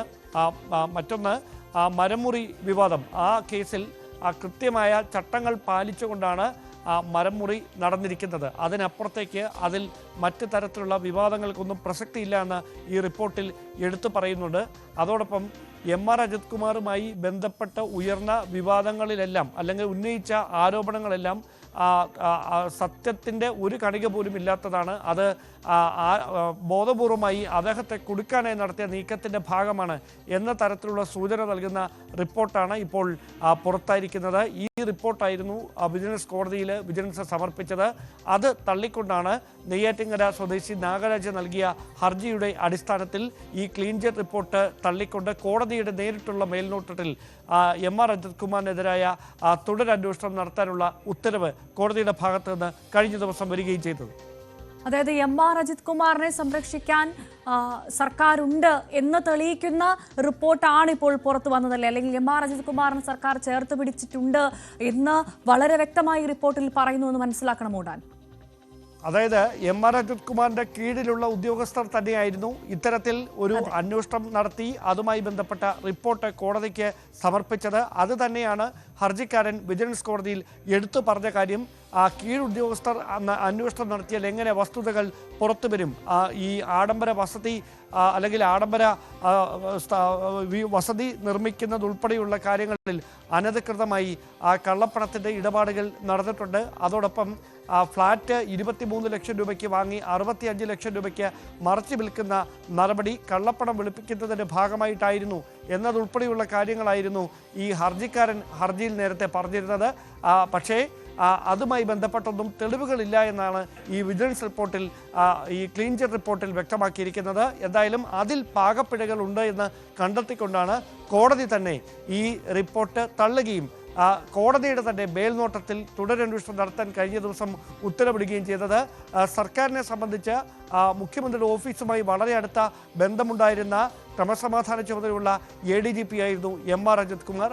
അങ്ങനെ ഒരു MR അജിത് കുമാറിനെതിരെ ഇത്തരത്തിൽ ഗുരുതരമായ ആരോപണങ്ങൾ ഉന്നയിച്ചുകൊണ്ട് രംഗത്തെത്തിയത് അന്ന് ഭരണകക്ഷിയുടെ ഭാഗമായി നിന്ന PV അൻവറാണ്. ഒരുപക്ഷേ സർക്കാരിനെ വലിയ തരത്തിൽ പ്രതിരോധത്തിലാക്കുന്ന തരത്തിലേക്ക് PV അൻവറിന്റെ ഇത്തരത്തിലുള്ള പരാമർശങ്ങൾ നീങ്ങുന്ന സാഹചര്യമുണ്ടായി. അതിനൊടുവിലാണ് ത്രിതല അന്വേഷണം പ്രഖ്യാപിക്കുകയും ഇതുമായി ബന്ധപ്പെട്ട ഇവിടെ പരാതിക്കാരൻ പറഞ്ഞതെല്ലാം കളവാണെന്ന് തെളിയിക്കുന്നതാണ് റിപ്പോർട്ട് എന്നാണ് പറയുന്നത്. MR അജിത് കുമാറിന്റെ കീഴിലുള്ള ഉദ്യോഗസ്ഥരിൽ നിന്ന് ഇതിനപ്പുറത്തേക്ക് മറ്റൊരു റിപ്പോർട്ട് പ്രതീക്ഷിക്കേണ്ട കാര്യം ഉണ്ടായിരുന്നില്ലല്ലോ അല്ലേ? തീർച്ചയായിട്ടും അങ്ങനെ തന്നെ പറയേണ്ടി വരും. അത്തരത്തിലുള്ള പരാമർശങ്ങൾ തന്നെയാണ് ഇതിൽ നിറഞ്ഞിരിക്കുന്നത്. അതിൽ എടുത്തു പറയേണ്ട കാര്യം, സ്വർണ്ണക്കടത്ത് കേസുമായി ബന്ധപ്പെട്ട, മരമുറി കേസുമായി ബന്ധപ്പെട്ടൊക്കെ ഗുരുതരമായ ആരോപണങ്ങൾ തന്നെയായിരുന്നു PV അൻവർ MR അജിത് കുമാറിനെതിരെ ഉന്നയിച്ചത്. പക്ഷേ അത് തെളിയിക്കുന്നതിനുള്ള യാതൊരു തരത്തിലുള്ള തെളിവുകളും അന്വേഷണത്തിൽ കണ്ടെത്താൻ കഴിഞ്ഞിട്ടില്ല. അത് വസ്തുതാവിരുദ്ധമായ അടിസ്ഥാനരഹിതമായ ആരോപണമാണ് MR അജിത് കുമാറിനെതിരെ ഉയർന്നത് എന്ന കാര്യമാണ് ഈ റിപ്പോർട്ടിൽ പ്രധാനമായി പരാമർശിച്ചിരിക്കുന്നത്. PV അൻവറിൻ്റെ ആരോപണങ്ങളിൽ തെല്ലും കഴമ്പില്ല എന്നും ഈ റിപ്പോർട്ടിൽ പരാമർശമുണ്ട്. അതോടൊപ്പം ഈ MR അജിത് കുമാറുമായി ബന്ധപ്പെട്ട് അദ്ദേഹം എടുത്ത പല തീരുമാനങ്ങളെയും ബോധപൂർവമായി വിവാദത്തിൽപ്പെടുത്താനുള്ള ശ്രമമാണ് ഉണ്ടായതെന്നും ഈ റിപ്പോർട്ടിൽ പരാമർശമുണ്ട്. ശരി, ഡാൻ കുര്യനാണ് വിവരങ്ങൾ നൽകിയത്.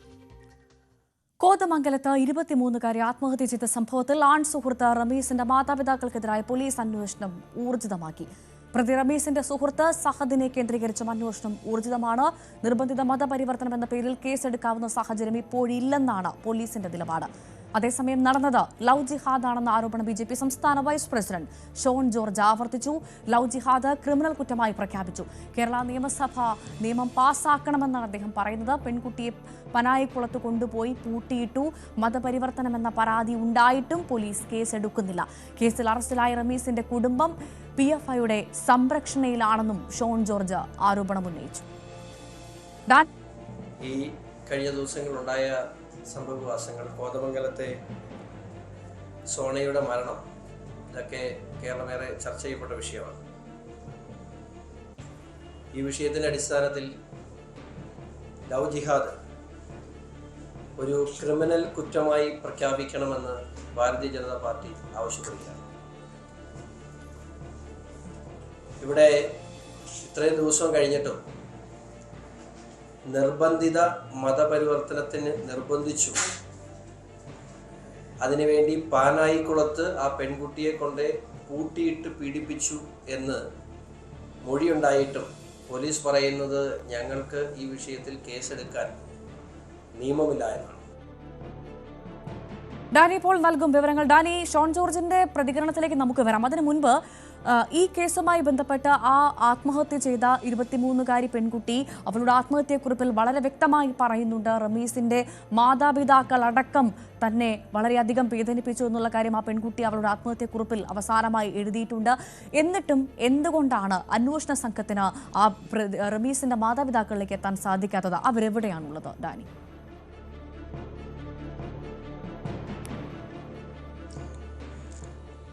നിലവിൽ അവരെക്കുറിച്ച് വ്യക്തമായ സൂചനകളില്ല പോലീസിന്. അവരെ ഏതാണ്ട് ഈ സംഭവം നടന്ന് ഇയാൾ അറസ്റ്റിലാകുമ്പോൾ, റമീസ് അറസ്റ്റിലാകുന്ന ആ ഒരു സമയം വരെയും എല്ലാം തന്നെ അവർ ആ വീട്ടിലുണ്ടായിരുന്നു എന്ന് പറയുന്നു. പക്ഷേ പിന്നീട് അതിനുശേഷമാണ് അവർ വീട് പൂട്ടി പുറത്തേക്ക് പോയതെന്നാണ് സമീപവാസികൾ പറയുന്നത്. പക്ഷെ അത് ഒളിവിൽ പോവുക തന്നെയായിരുന്നു. പക്ഷേ ഈ സമയം അത്രയും അവരൊരു നിരീക്ഷണത്തിൽ വയ്ക്കാനോ മറ്റു കാര്യങ്ങൾ എന്താണ് അവിടെ സംഭവിക്കുന്നതെന്ന് അന്വേഷിക്കാനോ പോലീസ് മുതിർന്നില്ല എന്നൊരു ആരോപണമാണ് ഉയരുന്നത്. അതുകൊണ്ട് തന്നെ അവർക്ക് ഒളിവിൽ പോകാനുള്ള എല്ലാവിധ ഒരു സൗകര്യവും പോലീസ് നൽകിയെന്ന ആക്ഷേപം BJP ഉന്നയിക്കുന്നുണ്ട്. അതുകൊണ്ടാണ് അവർക്ക് ഒളിവിൽ പോകാനായിട്ട് കഴിഞ്ഞത് എന്നതടക്കമുള്ള കാര്യങ്ങൾ ഉയർന്നു വരികയും ചെയ്യുന്നുണ്ട്. ഇവരെ ഈ കേസുമായി ബന്ധപ്പെട്ടുകൊണ്ട് ചോദ്യം ചെയ്യേണ്ടത് വളരെ അടിയന്തരമാണ്. കാരണം ഇതിൽ ആരോപിക്കപ്പെടുന്നത് പോലെ, ഇതിൽ വലിയ പരാതിയായി ഉയരുന്നത് പോലെ ഈ മതം മാറ്റം എന്നതടക്കമുള്ള കാര്യങ്ങൾ നടന്നിട്ടുണ്ടെങ്കിൽ അത് ഇവർക്ക് എത്രമാത്രം പങ്കുണ്ട്? മാതാപിതാക്കളുടെ കൂടി നിർബന്ധ പ്രകാരമാണോ റമീസ് ഇത്തരം കാര്യങ്ങൾക്ക് നിർബന്ധിച്ചത്? അല്ലെങ്കിൽ ഈ പെൺകുട്ടി അതിൽ നിന്ന് പിൻവാങ്ങുമ്പോൾ ഇവരുടെ ഒരു പ്രതികരണം എന്തായിരുന്നു? ഇവർ മർദ്ദിക്കാൻ ഇവരും ഒപ്പം ഉണ്ടായിരുന്നു എന്നതടക്കമുള്ള നിരവധി ചോദ്യങ്ങൾ ഉയരുന്നുണ്ട്. വലിയ സംശയങ്ങൾ നിലനിൽക്കുന്നുണ്ട്. ഇക്കാര്യങ്ങൾക്കെല്ലാം തന്നെ വ്യക്തത വേണമെങ്കിൽ ഇവരെ കൂടി ചോദ്യം ചെയ്തേ പറ്റൂ. മാത്രവുമല്ല, അവിടെ ഉണ്ടായിരുന്ന ഒരു സുഹൃത്ത്, സവദ് എന്ന് പറയുന്ന സുഹൃത്ത്, ഇയാളെക്കുറിച്ച് കൂടി അന്വേഷിക്കേണ്ടതുണ്ട്. എന്താണ് ഇയാളുടെ ഒരു സാഹചര്യം? ഇയാൾ എന്തുകൊണ്ട് പെൺകുട്ടിയെ മർദ്ദിക്കുമ്പോൾ ഇടപെട്ടിരുന്നില്ല എന്നതടക്കമുള്ള കാര്യങ്ങൾ പരിശോധിക്കപ്പെടേണ്ടതുണ്ട്. അപ്പോൾ ഇതുമായി ബന്ധപ്പെട്ട നിലനിൽക്കുന്ന ഈ മതപരിവർത്തനം എന്ന രീതിയിലുള്ളൊരു ആരോപണം വലിയ രീതിയിൽ ഒരു രാഷ്ട്രീയപരമായിട്ട് തന്നെ BJP ഒരു ഭാഗത്ത് ഉയർത്തുമ്പോൾ ഈ പെൺകുട്ടിയുടെ ആത്മഹത്യാക്കുറിപ്പിലടക്കം ഇത് സംബന്ധിച്ച് വളരെ വ്യക്തമായ രീതിയിലുള്ള സൂചനകളുള്ളപ്പോൾ എന്തുകൊണ്ട് പോലീസ് അതിൽ പരാതി എടുക്കുന്നില്ല? പോലീസ് ഇപ്പോഴും അതിന് വ്യക്തമായ തെളിവുകളുണ്ടെങ്കിൽ മാത്രം അതിലേക്ക് പോകാൻ കഴിയുകയുള്ളൂ എന്നെല്ലാം പറയുമ്പോൾ ഇതിൽ വളരെ നിർണായകമായ മൊഴിയെടുപ്പും അന്വേഷണവും എല്ലാം തന്നെ നടക്കും. ഒരു സംശയം വരുന്നത്, സാധാരണ ഈ ആത്മഹത്യാക്കുറിപ്പ് വലിയൊരു തെളിവായിട്ടാണ് പോലീസ് സ്വീകരിക്കുന്നതെന്നാണ് ഞാൻ മനസ്സിലാക്കുന്നത്. അപ്പോൾ ഈ ആത്മഹത്യാക്കുറിപ്പിൽ ഇപ്പോൾ ഡാനി സൂചിപ്പിച്ചതുപോലെ തന്നെ വളരെ വ്യക്തമായി പറയുന്നുണ്ട് ഈ മതപരിവർത്തനത്തിനുള്ള ശ്രമം നടന്നു എന്നത് ആത്മഹത്യാക്കുറിപ്പിൽ പറയുന്നു എന്ന് മനസ്സിലാക്കുന്നു. അതിനപ്പുറത്തേക്ക് ഈ പെൺകുട്ടിയുടെ കുടുംബം അത് തുടക്കം മുതൽ ആവർത്തിക്കുന്ന സഹോദരനടക്കം നമ്മളോട് വെളിപ്പെടുത്തിയതാണ് ഈ റിപ്പോർട്ടുമായി ബന്ധപ്പെട്ട്. അപ്പോൾ ഇതാ BJP വലിയ പ്രതിഷേധവുമായി ഈ വിഷയം എടുത്തിരിക്കുന്നു. ഈ സാഹചര്യത്തിൽ പോലും എന്തുകൊണ്ടാണ് നിർബന്ധിത മതപരിവർത്തനം എന്ന പേരിൽ കേസെടുക്കാൻ പോലീസിന് സാധിക്കാത്തത്? എന്ത് കാരണമാണ് പോലീസ് അതിന് പറയുന്നത്? അതിന്റെ നിയമവശം എന്താണ് ഡാനി?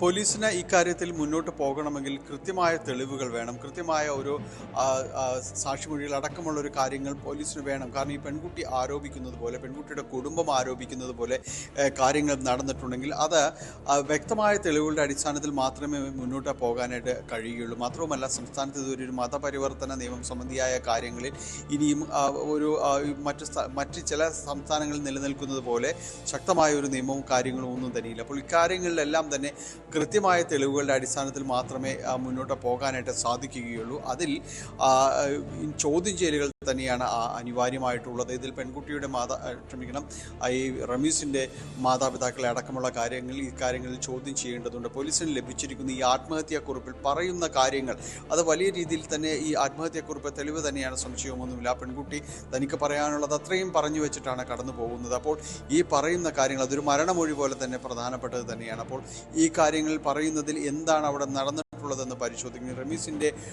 ഫോൺ ചാറ്റുകളടക്കം പോലീസ് പരിശോധിക്കുന്നുണ്ട്. ഇയാൾക്ക് മറ്റാരെങ്കിലുമായി ബന്ധമുണ്ടോ? മറ്റൊരു ആക്ഷേപം ഉയർന്നു വരുന്നത് പെൺകുട്ടിയുടെ മാതാപിതാക്കൾ നൽകിയ അപേക്ഷയിൽ പറയുന്നുണ്ട്.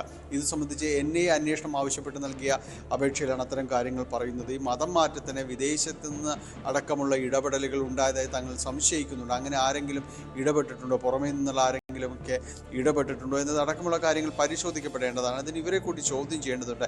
എന്തായിരുന്നു ആ ദിവസം അവരുടെ ഒരു റോൾ? ഈ മർദ്ദനമുണ്ടായെന്ന് പറയുന്ന ദിവസങ്ങളിൽ എന്താണ് അവിടെ സംഭവിച്ചതെന്ന് സംബന്ധിച്ച് വ്യക്തത വരേണ്ടതുണ്ട്. എന്തായാലും ഈ വരും ദിവസങ്ങളിൽ തിങ്കളാഴ്ചയാണ് റമീസിനെ കസ്റ്റഡിയിലേക്ക് പോലീസ് ആവശ്യപ്പെടുക എന്നാണ് മനസ്സിലാക്കുന്നത്. റമീസിനെ കസ്റ്റഡി കിട്ടിയാൽ തന്നെ അതിൽ ഈ കാര്യങ്ങൾ സംബന്ധിച്ചുള്ള ചോദ്യം ചെയ്യലുണ്ടാകും, തെളിവെടുപ്പുണ്ടാകും. അത് ആ സമയം കൊണ്ട് തന്നെ ഈ മാതാപിതാക്കളിലേക്കുള്ള അന്വേഷണം അതാണ്. അവിടെ മാതാപിതാക്കളെയും കൂടി വളരെ വേഗം അന്വേഷണ സംഘത്തിന് ലഭിക്കേണ്ടതുണ്ട്. അപ്പോൾ മാത്രമേ ഈ കേസിന്റെ റൂട്ട് അതെങ്ങോട്ടാണെന്ന് വളരെ വ്യക്തമാവുകയുള്ളൂ. ഡാനി, ഇതേ സമയത്ത് തന്നെ നമ്മൾ തുടക്കത്തിൽ പറഞ്ഞു BJP ഇത് വലിയ വിഷയമായി ഏറ്റെടുത്ത് കഴിഞ്ഞു. ഇന്ന് BJP നേതാവിൻ്റെ ഒരു പ്രതികരണം ഉണ്ടായിരുന്നു. PFIയുടെ സംരക്ഷണയിലാണ് ഈ പ്രതിയുടെ കുടുംബം എന്ന്. അങ്ങനെ ഒരു ആരോപണം BJP ഉന്നയിക്കാനുള്ള ഒരു സാഹചര്യം എന്താണ്? അതിനെന്തെങ്കിലും വസ്തുതയുണ്ട്? എന്ത് മനസ്സിലാക്കണം നമ്മൾ, ഡാനി?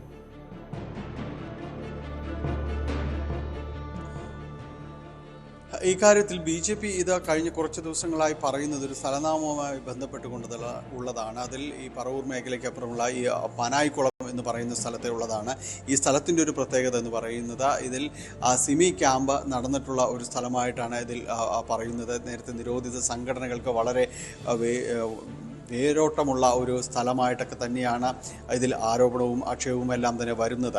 ഇന്നിപ്പോൾ ഷോൺ ജോർജ് പറഞ്ഞത് ഈ സംഘടനകൾക്ക് ഇപ്പോഴും അവിടെ സാന്നിധ്യമുണ്ട്. ഇത് നിരോധിക്കപ്പെട്ട സംഘടനകൾ സിമി, അതിന് മറ്റൊരു ഫോർമാറ്റാണ് PFI എന്ന് അദ്ദേഹം പറയുന്നു. അപ്പോൾ ഇവരെല്ലാവരും ഇപ്പോഴും അവിടെ അദൃശ്യ സാന്നിധ്യമായിട്ട് തന്നെയുണ്ട്. മതപരിവർത്തനം അടക്കമുള്ള കാര്യങ്ങൾ ഇതിൽ പറയേണ്ടതാണ്. സംസ്ഥാനത്ത് ആദ്യ തീവ്രവാദ കേസുകളടക്കം രജിസ്റ്റർ ചെയ്യപ്പെടുന്നത് ഇവിടെയാണ്. പിന്നീട് ആ കേസ് സുപ്രീം കോടതി അടക്കം തള്ളിയെങ്കിൽ കൂടിയും ഇത്തരമൊരു സാഹചര്യം അവിടെ ഉണ്ടായിരുന്നു എന്നതാണ് BJP പ്രവർത്തകർ പറയുന്നത്.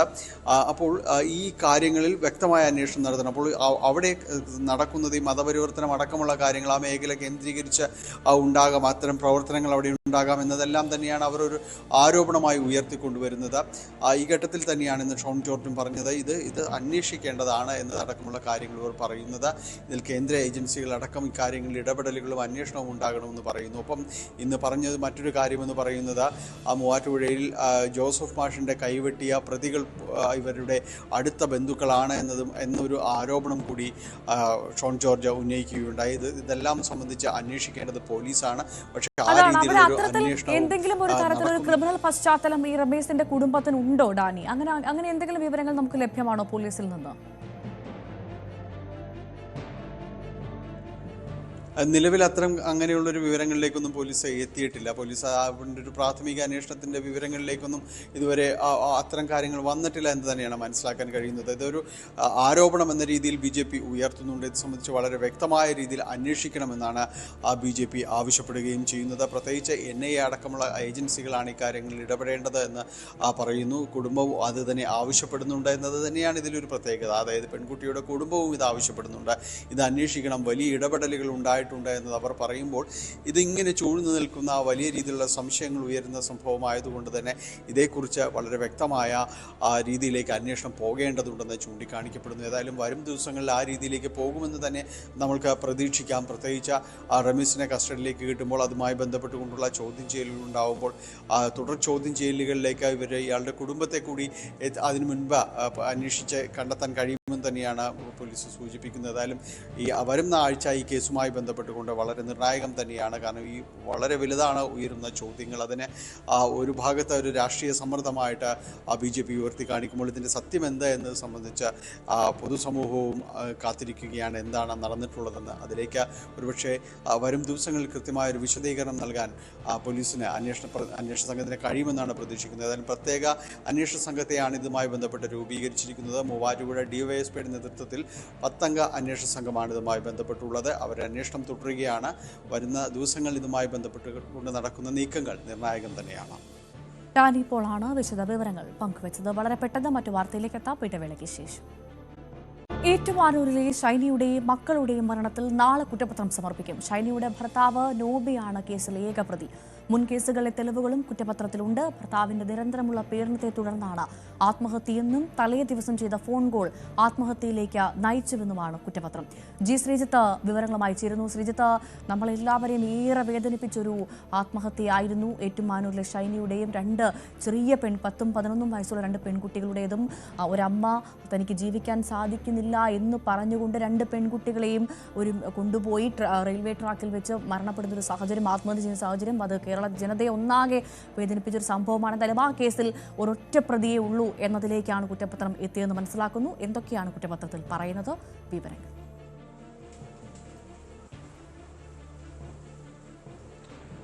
തീർച്ചയായും നേരത്തെ പുറത്തു വന്ന വാർത്തയിലെ വിവരങ്ങളൊക്കെ തന്നെയാണ് ഈ കുറ്റപത്രത്തിലും ഉള്ളത് എന്നുള്ളതാണ് അന്വേഷണ ഉദ്യോഗസ്ഥർ നൽകുന്ന വിവരം. ഇത് സംബന്ധിച്ചുള്ള ഇന്ന് കുറ്റപത്രം സമർപ്പിക്കുന്നവരിലായിരുന്നു ആദ്യം പുറത്തു വന്ന വാർത്ത. പക്ഷേ ഇന്ന് ഉണ്ടാകില്ല എന്ന് അന്വേഷണ ഉദ്യോഗസ്ഥനായ ഏറ്റുമാനൂർ CI അറിയിക്കുന്നുണ്ട്. എന്തായാലും ഇത് സംബന്ധിച്ച് വിശദമായ അന്വേഷണം നടക്കുന്നു. ഏതാണ്ട് 170 ദിവസം പിന്നിടുന്നു. ഫെബ്രുവരി 28-നായിരുന്നു അതിരാവിലെയാണ്, പുലർച്ചെയാണ് ഈ സംഭവം ഉണ്ടാകുന്നത്. ഷൈനിയും മക്കളായ അലീന, ഇവാന എന്നീ 2 ചെറിയ കുട്ടികളുമാണ് ഈ റെയിൽവേ ട്രാക്കിൽ മരിച്ച് കിടക്കുന്ന നിലയിൽ കണ്ടെത്തിയത്. പിന്നീട് നടത്തിയ അന്വേഷണത്തിലാണ് ഇത് ഈ വീടിന് സമീപത്തുള്ളവർ തന്നെയാണ്, ഷൈനിയും മക്കളുമാണ് എന്ന് പിന്നീടാണ് തിരിച്ചറിഞ്ഞത്. CCTV അടക്കമുള്ള ദൃശ്യങ്ങൾ പിന്നീട് പുറത്തു വന്ന് ഈ 3 പേരും ചേർന്ന് പുറത്തേക്ക് പോകുന്നത്, ഇളയ കുട്ടി പിന്തിരിഞ്ഞു നിൽക്കുന്നതൊക്കെ വേദനിപ്പിക്കുന്ന കാഴ്ചകളായി അന്ന് ഒരുപാട് ചർച്ചയായതാണ്. തുടക്കം തന്നെ കുടുംബത്തിന്റെ ഈ ഭർത്തൃ വീട്ടുകാരുടെ ഒരു പീഡനം, അതാണ് ഷൈനി ഈ ആത്മഹത്യ ചെയ്യുന്നതിന് 9 മാസം മുൻപ് തന്നെ തൊടുപുഴയിലെ വീട്ടിൽ നിന്ന് ഈ ഏറ്റുമാനൂരിലെ വീട്ടിലേക്ക് എത്തിയിരുന്നു. പലതരത്തിലുള്ള ജോലികൾക്കും ശ്രമിക്കുന്നു. പക്ഷെ അതൊക്കെ ഫലത്തിൽ നടക്കാതെ വരുന്ന സാഹചര്യം ഉണ്ടാകുന്നു. ഇങ്ങനെയൊക്കെയുള്ള ഒരു മാനസിക സമ്മർദ്ദത്തിനിടെയാണ് ആത്മഹത്യ ചെയ്യുന്നതിന് തൊട്ട് തലേന്ന് രാത്രി ഭർത്താവായ നോബി ഫോണിൽ വിളിച്ച് ഷൈനിയെ ഭീഷണിപ്പെടുത്തി എന്നുള്ളതാണ് പോലീസ് ഈ കുറ്റപത്രത്തിൽ പറയുന്നത്. ഈ സംഭവം ഉണ്ടാകുന്നതിന് ഏതാണ്ട് 9 മാസം മുൻപ് ഇതേ സമാനമായ രീതിയിൽ ഈ ഭർത്തൃ വീട്ടിലുണ്ടായ പീഡനം സംബന്ധിച്ചും ശാരീരിക മാനസിക പീഡനങ്ങളെ കുറിച്ചൊക്കെ പരാതി നൽകിക്കൊണ്ട് ഷൈനി നൽകിയ പരാതിയുടേതടക്കം അന്ന് ലഭിച്ച തെളിവടക്കം കോടതിയിൽ ഫലത്തിൽ ഈ കുറ്റപത്രത്തിനൊപ്പം അതിനൊപ്പം ചേർത്ത് സമർപ്പിക്കുകയാണ് ഏറ്റുമാനൂർ പോലീസ് ചെയ്യുന്നത്. അതായത് നിരന്തരമുള്ള പീഡനമാണ്, കേവലം ഏതെങ്കിലും ഒരു ഘട്ടത്തിലല്ല, നിരന്തരം പീഡനം ഉണ്ടാകുന്നു. വീട് വിട്ട് വന്ന് 9 മാസത്തിന് ശേഷവും സമാന രീതിയിലുള്ള പീഡനം ഉണ്ടാകുന്നു എന്നുള്ളതാണ്. ഷൈനിയുടെ മകൻ ഇന്നും ജീവിച്ചിരിപ്പുണ്ട്. മകൻ ഈ കേസിൽ സാക്ഷിയാകുന്നു, മുഖ്യ സാക്ഷിയായി മാറുന്നു എന്നുള്ളതാണ് ഏറ്റവും പ്രധാനപ്പെട്ടത്. ഒപ്പം തന്നെ ഈ അപകടം കണ്ട ലോക്കോ പൈലറ്റ് അടക്കമുള്ളവരുടെ സാക്ഷിമൊഴികളുണ്ട്. നിരന്തരം പീഡനത്തിനിരയായി എന്ന് ബന്ധുക്കൾ, ഒപ്പം തന്നെ സുഹൃത്തുക്കൾ, ഷൈനിയുടെ സുഹൃത്തുക്കൾ അടക്കം നൽകിയ മൊഴി ഉൾപ്പെടെ ചേർത്തുകൊണ്ടാണ്, ഏതാണ്ട് 50ഓളം സാക്ഷികളെ ചേർത്തുകൊണ്ടാണ് ഈ കുറ്റപത്രം ഫലത്തിൽ സമർപ്പിക്കാൻ പോകുന്നത്. ഏതാണ്ട് ഒരുപാട് മാനസികമായൊക്കെ ഈ കുടുംബത്തെ തളർത്തിയ വിഷയം, പ്രത്യേകിച്ച് ഷൈനിയുടേതടക്കം കുടുംബത്തിനെതിരെ ആരോപണങ്ങൾ ഉണ്ടായിരുന്നു. ഷൈനിക്ക് വേണ്ട പിന്തുണ നൽകിയോ ആ കുടുംബം എന്ന ചോദ്യങ്ങൾ ഉണ്ടായിരുന്നു. അയൽവാസികളൊക്കെ അത്തരത്തിലുള്ള ചില മൊഴികളൊക്കെയും ചില പ്രതികരണങ്ങളൊക്കെ മാധ്യമങ്ങളോട് നൽകുന്ന സാഹചര്യവും ആ ഘട്ടത്തിൽ ഉണ്ടായിട്ടുണ്ട്. എന്തായാലും അതിനെല്ലാം ശേഷം നോബി മാത്രമാണ് ഏകപ്രതി. നോബിയുടെ മരണത്തിന്റെ സഹോദരൻ ഫാദർ തലേ ബോബി ദിവസം അടക്കമുള്ളവർ ആരോപണ നോബി എന്നുള്ള ഭർത്താവ് ഷൈനിയെ ഫോൺ വിളിക്കുന്നു. വീണ്ടും അവിടെ ഒരു പ്രകോപനം ഉണ്ടാകുന്നു. നീയും മക്കളും കൂടി ഒരുമിച്ച് പോയി മരിക്കുക എന്ന് പറയുന്നു. ആ ഒരു ഫോൺ വിളിയാണ് വലിയ തരത്തിലൊരു ആത്മഹത്യയിലേക്ക് ആ ഒരു കുടുംബത്തെ, ഒരു അമ്മയും 2 മക്കളെയും കൊണ്ടെത്തിച്ചത് എന്ന് തന്നെയല്ലേ കുറ്റപത്രത്തിൽ പറയുന്നത് ശ്രീജിത്ത്?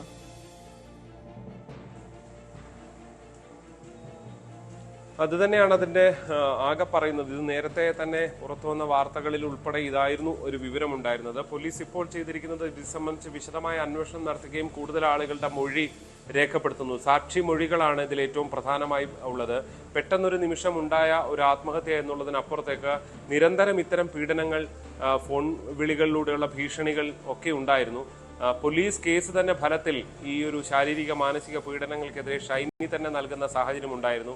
അങ്ങനെ പീഡനത്തെ തുടർന്നാണ് വീട് വിട്ട് സ്വന്തം വീട്ടിലേക്ക് മടങ്ങിയെത്തേണ്ട ഗതികേട് ഷൈനിക്കുണ്ടായത് എന്നും പോലീസ് ഈ കേസിന് കുറ്റപത്രത്തിൽ സമർത്ഥിക്കുന്നുണ്ട്. അതിനാണ് മുൻ കേസിലെ തെളിവുകളടക്കം ഫലത്തിൽ ഹാജരാക്കുന്ന സാഹചര്യം ഉണ്ടായിട്ടുള്ളത്. എന്തായാലും ഈ ഷൈനിയുടെ അടക്കം ഫോൺ അത് ശാസ്ത്രീയ പരിശോധനയ്ക്ക് അയച്ചിരിക്കുകയാണ്. ഇതുവരെ അതിൻ്റെ പരിശോധനാ ഫലങ്ങളൊന്നും തന്നെ വന്നിട്ടില്ല. പക്ഷെ സ്വാഭാവികമായും ആ ഫോണിലടക്കം കൂടുതൽ വിവരങ്ങൾ, തെളിവുകൾ, ആ ഫോണടക്കം തെളിവായാണ് കോടതിയിൽ ഫലത്തിൽ സമർപ്പിച്ചിരിക്കുന്നത്. അങ്ങനെയാണ് കോടതി അത് അയക്കുകയും ചെയ്യുന്ന സാഹചര്യം ഉണ്ടായിട്ടുള്ളത്. എന്തായാലും ഒരു കാര്യം, ഈ ഒരു കേസിൽ നോബി വളരെ കൃത്യമായി നോബി കുറ്റക്കാരനാണ് എന്ന് കണ്ടെത്തിയിരിക്കുകയാണ് പോലീസ് ഫലത്തിൽ ചെയ്തിരിക്കുന്നത്. അതേസമയം തന്നെ കുടുംബാംഗങ്ങളെ ഫലത്തിൽ അതിൽ ചേർക്കുന്നില്ല.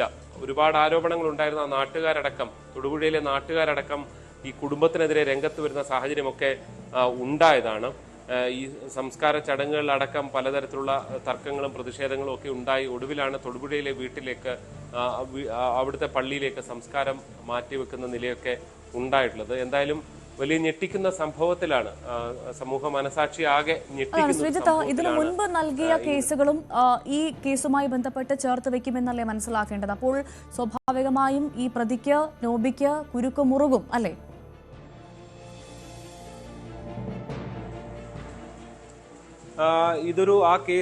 ഇതിനൊരു വളരെ പ്രധാനപ്പെട്ട കാര്യമായി ചൂണ്ടിക്കാണിക്കുന്നുണ്ട്. ഒരുപാട് മറ്റ് തെളിവുകൾക്കപ്പുറത്തേക്ക് മുൻപും സമാനമായ രീതിയിൽ ഷൈനി ഫലത്തിൽ ഈ കുടുംബത്തിൽ, ഭർത്തൃവീട്ടിൽ പീഡനത്തിനിരയായിരുന്നു. അത് ശാരീരിക പീഡനമുണ്ട്, മർദ്ദനമടക്കമുള്ള കാര്യങ്ങളുണ്ട്, മാനസിക പീഡനമുണ്ട്. ഇതെല്ലാം ഇരയായിരുന്നു എന്ന് ഈ ആത്മഹത്യ ചെയ്ത ഷൈനി തന്നെ ഫലത്തിൽ പരാതി പറയുന്നു. അത് സംബന്ധിച്ചുള്ള തെളിവുകൾ സമർപ്പിക്കുന്നു. അങ്ങനെയാണ് ആ വീട് വിട്ട് സ്വന്തം വീട്ടിലേക്ക് പോകേണ്ടി വരുന്ന സാഹചര്യം ഉണ്ടായത് എന്നതടക്കം പോലീസിന് ഫലത്തിൽ സമർത്ഥിക്കാൻ കഴിയുന്നു എന്നുള്ളതാണ് ഈ ഒരു കുറ്റപത്രത്തിൽ ഏറ്റവും പ്രധാനമായി എടുത്തു പറയേണ്ടത്. മാത്രവുമല്ല, മകന്റെ അടക്കമുള്ള മൊഴികളും ഇതിൽ പ്രധാനമാണ്. മകനടക്കം സ്വന്തം പിതാവിനെതിരെ മൊഴി നൽകിയിട്ടുണ്ട് എന്നുള്ളതാണ് നമുക്ക് മനസ്സിലാക്കാൻ സാധിക്കുന്നത്. ഈ പീഡനം സംബന്ധിച്ച വിവരങ്ങളൊക്കെ നൽകിയിട്ടുണ്ട് എന്നാണ് നമുക്ക് മനസ്സിലാക്കാൻ സാധിക്കുന്നത്. എന്തായാലും കുറ്റപത്രം സമർപ്പിക്കുന്ന സാഹചര്യത്തിൽ ഇനിയും പിന്നാലെയാണ് ഈ കുറ്റപത്രം അംഗീകരിക്കുന്ന അടക്കമുള്ള നടപടികളിലെ കോടതി നടപടിക്രമങ്ങളിലേക്ക് ഇനി പോകേണ്ടതുണ്ട്. തുടർന്നായിരിക്കും ഇതിന്റെ വിചാരണ ഉൾപ്പെടെയുള്ള നടപടികൾ കോട്ടയം ജില്ലാ അഡീഷണൽ സെഷൻസ് കോടതിയിലായിരിക്കും നടക്കുക എന്നാണ് മനസ്സിലാക്കാൻ സാധിക്കുന്നത്. എന്തായാലും നാളെ ഇത് സംബന്ധിച്ചുള്ള കോടതിയിലേക്ക് ഫലത്തിൽ കുറ്റപത്രം എത്തിക്കും എന്നുള്ളതാണ് ഏറ്റുമാനൂർ പോലീസ് നൽകുന്ന വിവരം. ശരി, ജി ശ്രീജിത്താണ് വിവരങ്ങൾ നൽകിയത്. രാജ്ഭവനിലെ വിരുന്ന് മുഖ്യമന്ത്രിയും മന്ത്രിമാരും ബഹിഷ്കരിച്ചതോടെ സർക്കാർ ഗവർണർ പോര് കടുക്കുന്നു. സർവകലാശാലകളിലെ വൈസ് ചാൻസലർ നിയമനത്തെ ചൊല്ലിയുള്ള തർക്കത്തിന്റെ ബാക്കിപത്രമായിരുന്നു ബഹിഷ്കരണം. ഡിജിറ്റൽ ടെക്നിക്കൽ യൂണിവേഴ്സിറ്റികളിൽ സ്ഥിരം BC നിയമനത്തെ ചൊല്ലിയുള്ള തർക്കം സുപ്രീം കോടതിയിലാണ്.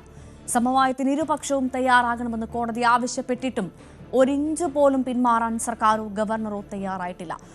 അരുൺ വിവരങ്ങൾ നൽകും. അരുൺ, എന്തായാലും ഗവർണർ സർക്കാർ പോര് അത് കടുക്കുന്നു എന്ന് തന്നെയല്ലേ ഈ സംഭവങ്ങളൊക്കെ സൂചിപ്പിക്കുന്നത്? തീർച്ചയായിട്ടും സർക്കാർ ഗവർണർ പോര് പുതിയ തലങ്ങളിലേക്ക് നീങ്ങുന്നു. സമവായത്തിൻ്റെ സാധ്യതകൾ ഇരുപക്ഷവും നോക്കണമെന്നായിരുന്നു ഡിജിറ്റൽ ടെക്നിക്കൽ യൂണിവേഴ്സിറ്റി താൽക്കാലിക VC നിയമനവുമായി ബന്ധപ്പെട്ട കോടതി വിധിയിൽ സുപ്രീം കോടതി വ്യക്തമാക്കിയത്. പക്ഷേ അവിടെ സമവായമല്ല, പകരം കൂടുതൽ ശക്തമായ പോരിലേക്ക് കാര്യങ്ങൾ പോകുന്നു എന്ന് തന്നെ വ്യക്തമാണ്. ഇന്നലെ ഓഗസ്റ്റ് 15 സാധാരണ ഗവർണറുടെ വിരുന്നാണ്. സമൂഹത്തിലെ പ്രധാനപ്പെട്ട ആളുകൾക്കും അതുപോലെ തന്നെ മുഖ്യമന്ത്രി ഉൾപ്പെടെയുള്ള അത്തരത്തിൽ ഭരണരംഗത്തെ പ്രമുഖർക്കുമായി ഗവർണർ അറ്റ് ഹോം എന്ന പേരിൽ അദ്ദേഹത്തിൻ്റെ ഔദ്യോഗിക വസതി രാജ്ഭവനിൽ സ്വാതന്ത്ര്യ ദിനത്തിൽ വിരുന്ന് നൽകാറുണ്ട്. ആ വിരുന്നിൽ നിന്ന് മുഖ്യമന്ത്രി വിട്ടുനിന്നു. അദ്ദേഹം ഇതിന് പങ്കെടുക്കുമെന്ന സൂചനകളുണ്ടായിരുന്നു. പക്ഷേ മുഖ്യമന്ത്രിയോ മന്ത്രിമാരോ ആ വിരുന്നിൽ പങ്കെടുത്തില്ല. സംസ്ഥാന സർക്കാരിനെ പ്രതിദാനം ചെയ്ത് പങ്കെടുത്തത് സംസ്ഥാന ചീഫ് സെക്രട്ടറി മാത്രമാണ്. രാഷ്ട്രീയ രംഗത്തെ പ്രമുഖരാരും പങ്കെടുത്തില്ല. പ്രതിപക്ഷവും വിട്ടുനിന്നിരുന്നു. പ്രതിപക്ഷ നേതാവ് ഉൾപ്പെടെയുള്ള ചടങ്ങിൽ നിന്ന് വിട്ടുനിന്നിരുന്നു. ഇത് സ്വാഭാവികമായും ഈ സർവകലാശാലകളിലെ ഇപ്പോഴത്തെ വിഷയങ്ങളുടെ പശ്ചാത്തലത്തിൽ കൂടിയാണ്. ഭാരതാംബ വിഷയത്തിലാണ് പുതിയ ഗവർണറുമായി സർക്കാർ നേരിട്ടുള്ള പോര് തുടങ്ങിയത്. അതിനുശേഷം ഇത്തരം കാര്യങ്ങൾ സർവകലാശാല വിഷയങ്ങൾ വരുമ്പോൾ ആ പോര് കടുക്കുകയാണ്. സർക്കാരിൻ്റെ നിർദ്ദേശം പാനൽ അവഗണിച്ചുകൊണ്ട്, സുപ്രീം കോടതിയുടെ നിർദ്ദേശം കൂടി അവഗണിച്ചുകൊണ്ടാണ് താൽക്കാലിക VC നിയമനത്തിൽ ഗവർണർ നിലപാടെടുത്തത്. നേരത്തെ ആരിഫ് മുഹമ്മദ് ഖാൻ നിയമിച്ച് ഹൈക്കോടതി ഡിവിഷൻ ബെഞ്ച് വരെ ചോദ്യം ചെയ്ത സിസ തോമസിനെയും ഡോക്ടർ ശിവപ്രസാദിനെയും തന്നെ വീണ്ടും 2 സർവകലാശാലകളിലേക്ക് നിയമിക്കുകയായിരുന്നു. അതിനുശേഷമാണ് സർക്കാർ അത് ചോദ്യം ചെയ്ത് സുപ്രീം കോടതിയിൽ പോയത്. 2 ഭാഗവും ഒരുമിച്ച് പോകണമെന്ന് പലതവണ സുപ്രീം കോടതി പറഞ്ഞിട്ടും അത് ഉണ്ടായില്ല. അതുകൊണ്ടാണ് സുപ്രീം കോടതി തന്നെ ഒരു സെർച്ച് കമ്മിറ്റി UGC പ്രതിനിധി ഒഴികെയുള്ള 4 പേരുടെ പട്ടിക വീതം 2 പക്ഷവും, അതായത് സർക്കാരും രാജ്ഭവൻ നൽകട്ടെ, സുപ്രീം കോടതി തന്നെ ഒരു പാനൽ തയ്യാറാക്കാം. സുപ്രീം കോടതി തന്നെ VC തീരുമാനിക്കുന്ന നിർദ്ദേശം സുപ്രീം കോടതി മുന്നോട്ട് വച്ചത്. അതിൽ സർക്കാരിൻ്റെ പാനൽ റെഡിയാണ്. കഴിഞ്ഞ ദിവസം കോടതി ചേരുമ്പോൾ ഗവർണർ, ചാൻസലർ കൂടിയായ ഗവർണർ കൂടുതൽ സമയം ആവശ്യപ്പെട്ടു ഈ പാനൽ സമർപ്പിക്കാൻ. അങ്ങനെ തിങ്കളാഴ്ച വീണ്ടും ഹർജി പരിഗണിക്കും. അപ്പോൾ ഈ രണ്ടുപേരുടെയും ഒരേ ആളുകളാണ് ഈ പാനലുള്ളതെങ്കിൽ കാര്യങ്ങൾ കുറച്ചുകൂടി എളുപ്പമാകുമെന്ന് സർക്കാർ സുപ്രീം കോടതി വ്യക്തമാക്കിയിട്ടുണ്ട്. പക്ഷേ അങ്ങനെ ഉണ്ടാകാനുള്ള സാധ്യത വിരളമാണ്. അരുൺ, ഇവിടെ ഒരു ഇഞ്ച് പോലും പിന്നോട്ടില്ല, അല്ലെങ്കിൽ പിന്മാറാൻ തയ്യാറല്ല എന്ന് ഒരേപോലെ ആവർത്തിക്കുകയല്ലേ സർക്കാരും ഗവർണറും? അതിന്റെ ഒരു ഭാഗം കൂടിയല്ലേ ഈ വിരുന്നടക്കം ബഹിഷ്കരിച്ചുകൊണ്ടുള്ള ഒരു വലിയ ബഹിഷ്കരണം സർക്കാരിന്റെ ഭാഗത്തുനിന്ന് ഉണ്ടായത്? തീർച്ചയായിട്ടും അതുതന്നെയാണ്. ഏതെങ്കിലും സാഹചര്യത്തിലൂടെ ഒരു സമവായം എന്ന് സുപ്രീം കോടതി നിർദ്ദേശിക്കുമ്പോൾ മന്ത്രിമാരെ, സർക്കാർ ഉദ്യോഗസ്ഥരെ ചർച്ചയ്ക്ക് വിളിക്കാൻ, ഉന്നത വിദ്യാഭ്യാസ വകുപ്പിലെ പ്രിൻസിപ്പൽ സെക്രട്ടറി ചർച്ചയ്ക്ക് വിളിക്കാൻ ഗവർണർ തയ്യാറായി. അതിന് തൊട്ട് പിന്നാലെ മുഖ്യമന്ത്രി 2 മന്ത്രിമാരെ R ബിന്ദുവിനെയും അതുപോലെ P രാജീവിനെയും ചുമതലപ്പെടുത്തി ഗവർണറുമായി ചർച്ചകൾ നടത്താൻ. ആ ചർച്ചയും നടന്നിരുന്നു. അതൊരു മഞ്ഞുരുകലിൻ്റെ തുടക്കമായി അല്ലെങ്കിൽ സാധ്യതയായി നമ്മൾ കണ്ടിരുന്നു. പക്ഷേ അങ്ങനെ ഉണ്ടായില്ല. അതിനുശേഷവും ഈ ഗവർണർ നിലപാടിൽ അല്പം പോലും ഈ VC നിയമനത്തിൽ പിന്നോട്ട് പോയില്ല. അതോടുകൂടി സർക്കാരും അതേ ലൈനിലേക്ക് വരികയായിരുന്നു. ഒരു കാരണവശാലും ഒരു സമവായം എന്നുള്ള കാര്യമില്ല. കാരണം കഴിഞ്ഞ ദിവസം ഉന്നത വിദ്യാഭ്യാസ മന്ത്രി R ബിന്ദു തന്നെ പറഞ്ഞത് അതിനുള്ള വഴികളൊക്കെ ഗവർണർ തന്നെ അടയ്ക്കുകയാണ്. അത്ര എളുപ്പമല്ല സമവായം. ഏതായാലും ഗവർണറുടെ നിലപാടുകൾ സംസ്ഥാന താല്പര്യത്തിന് വിരുദ്ധമാണ്. അതുകൊണ്ട് ചോദ്യം ചെയ്തതിൻ്റെ മുന്നോട്ട് പോകുമെന്ന സർക്കാർ വ്യക്തമാകുന്നു. ഗവർണറാകട്ടെ തൻ്റെ നിലപാടിൽ നിന്ന് 1 ഇഞ്ച് പോലും പിന്നോട്ട് പോകുന്നുമില്ല. സർക്കാരും അതേ നിലപാടിൽ ഉറച്ചു നിൽക്കുന്നു. അത് ഈ സർവകലാശാല വിഷയങ്ങളിൽ മാത്രമല്ല, ഓർഡിനൻസുകളുടെ കാര്യത്തിലൊക്കെ ഈ അനിശ്ചിതത്വം ഉണ്ടായേക്കാം. ബില്ലുകൾ ഇപ്പോഴും രാജ്ഭവൻ്റെ പരിഗണനയിലാണ്. രാജ്ഭവൻ ബില്ലുകൾ പിടിച്ചു വയ്ക്കുന്നു. അത്തരം പ്രശ്നങ്ങൾ സജീവമായി തന്നെ നിൽക്കുന്നു. ഇന്നലത്തെ അറ്റ് ഹോമിന് സർക്കാർ 15 ലക്ഷം രൂപ സർക്കാരിൻ്റെ ട്രഷറി നിയന്ത്രണമൊക്കെ മറികടന്നുകൊണ്ട് 15 ലക്ഷം രൂപ അനുവദിച്ചിരുന്നെങ്കിൽ പോലും ആ വിരുന്നിൽ പങ്കെടുക്കാൻ മുഖ്യമന്ത്രി തയ്യാറാകാത്തത് ഒരു തരത്തിലും സമവായ നീക്കത്തിന് സർക്കാരും ഉദ്ദേശിക്കുന്നില്ല. പോരാടി തന്നെ മുന്നോട്ട് പോകാൻ, നിയമപരമെങ്കിൽ നിയമപരം, രാഷ്ട്രീയമെങ്കിൽ രാഷ്ട്രീയം, അത്തരം ഒരു പോരാട്ടം തന്നെ ഈ വിഷയത്തിൽ തുടരാൻ സർക്കാർ തയ്യാറാണെന്നതിൻ്റെ സൂചനയായി കൂടി തന്നെ കാണണം. ഗവർണറും അതേ നിലപാട് തന്നെയാണ്. ഗവർണർ പറയുന്നതനുസരിച്ച് അദ്ദേഹം ചെയ്യുന്നത് കൃത്യമായ ഭരണഘടനാപരമാണെന്ന് അദ്ദേഹം പറയുന്നു. എന്നാൽ സർക്കാർ അതിനെ ചോദ്യം ചെയ്തു. അങ്ങനെ അത്തരത്തിലുള്ള കടുത്ത സംഘർഷത്തേക്ക് തന്നെയാണ് കാര്യങ്ങൾ പോകുന്നത്. VV അരുണാണ് വിവരങ്ങൾ നൽകിയത്.